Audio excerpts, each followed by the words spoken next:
হরি ওম তৎসৎ। আমি আখি আর আমার মেয়ে রিধিমা। আখিন জাপানে আপনাদের সকলকে স্বাগত। আজকে মেয়েকে নিয়ে গিয়েছিলাম পৌরসভাতে। আজ মেয়ের হোইকুয়েনে ভর্তির ইন্টারভিউ ছিল। হোইকুয়েন কি সেই সম্বন্ধেই আজকের এই ভিডিও। আমরা ভারতীয়রা বা বাঙালিরা না পরিবারের সাথে থাকতে ভালোবাসি, বা বিয়ের পর স্বামী শ্বশুর শাশুড়ি নিয়ে একসাথে থাকি। জাপানিজরা না এই দিক দিয়ে আমাদের থেকে একদম উল্টো। তারা বিয়ে করে কেউ আর শ্বশুর শাশুড়ি নিয়ে একসাথে থাকে না। তবে আজকে এটা নতুন নয়, এটা বহু যুগ ধরে চলে আসছে। যাই হোক, জাপানিজরা যেহেতু পরিবারের সাথে থাকে না, তাই তাদের বাচ্চা হলে পরে তাদের দেখার বা রাখার লোক নেই। জাপানিজরা বাচ্চা 6 মাস বয়স থেকে কাজে যাওয়া শুরু করে। তখন তারা তাদের বাচ্চাদের হোইকুয়েন নামক বিশেষ বাচ্চাদের নার্সারি স্কুলে রেখে যায়। এই হোইকুয়েন সরকারি বেসরকারি দুইভাবেই আছে। তবে সরকারি হোইকুয়েন রাখতে হলে যে জায়গায় থাকে সেইখানকার পৌরসভাতে গিয়ে যোগাযোগ করতে হয়, এবং এখানে যারা সিঙ্গেল মাদার বা ফাদার আছে তাদের বাচ্চাদের 1 মাস থেকে রাখতে পারে তারা। যেহেতু তারা সিঙ্গেল, তাই তাদের কাজে যাওয়াটা খুব দরকার, আর এদের বাচ্চাদের আগে ভর্তি না হয়। এই স্কুলে তাদের মায়েরা সকাল 8টা বা 9টায় দিয়ে আসে এবং কাজ থেকে ফেরার সময় বিকেলবেলা আবার ঘরে নিয়ে আসে। হেঁটে ঘরে চলে এসেছি, আর এসেই আমি রাতের রান্নার সব জোগাড়যন্ত্র করছি। জাপানের এই হোইকুয়েনে বাচ্চাদের কোনো পড়াশোনা শেখানো হয় না। শেখানো হয় একতা, অন্যের ক্ষতি না করা, স্বাস্থ্য ও জিনিসের যত্ন নেওয়া, প্রশংসা, উৎসাহ দেওয়া বা করা, অভিবাদন, নিজের কাজ নিজে করা। এসব হলো শিশুর প্রথম শিক্ষা।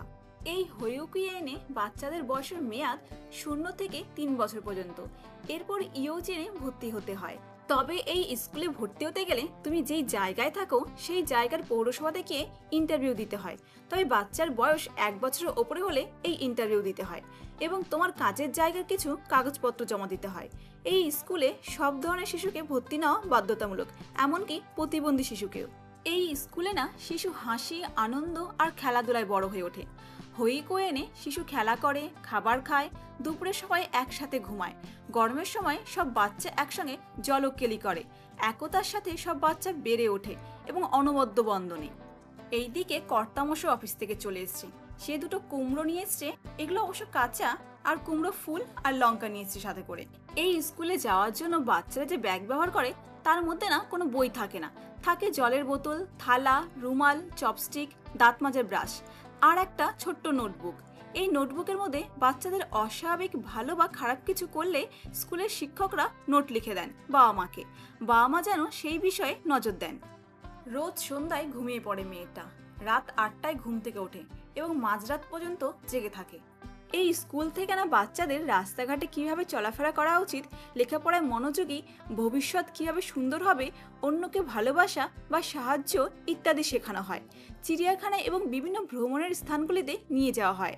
বাচ্চাদের বিভিন্ন নাচ, গান, অ্যানিমেশন অনুষ্ঠানে অংশগ্রহণ করানো হয়।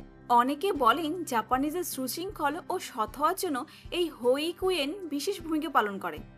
জাপানের গ্রাম শহরে সব জায়গাতেই এই স্কুল আছে, আর এর শিক্ষা পদ্ধতি সব জায়গাতেই এক। এই স্কুলে যে শিক্ষকরা আছেন সবাই শিশু যত্নের ওপর প্রশিক্ষণপ্রাপ্ত। মায়ের মতন শিক্ষকরা শিশুর যত্ন নেন ও শিক্ষা দেন। এই স্কুলে প্রতি মাসে জন্মদিন অনুষ্ঠান পালন করা হয়। একই মাসে যে সমস্ত বাচ্চারা জন্ম নেয় তাদের সবাইকে নিয়ে ওই মাসে জন্মদিনের অনুষ্ঠান পালন করা হয়। এই স্কুলে না 1 বছরের বাচ্চাও ক্রীড়া প্রতিযোগিতায় অংশ নেয়। তবে শিশুরা এত ছোট থাকে যে তারা নিজেরা কিছু বুঝতে পারে না, তাই বাবা মায়ের সঙ্গী হয়ে কোলে করে বাচ্চারা ক্রীড়া প্রতিযোগিতায় অংশ নেয়।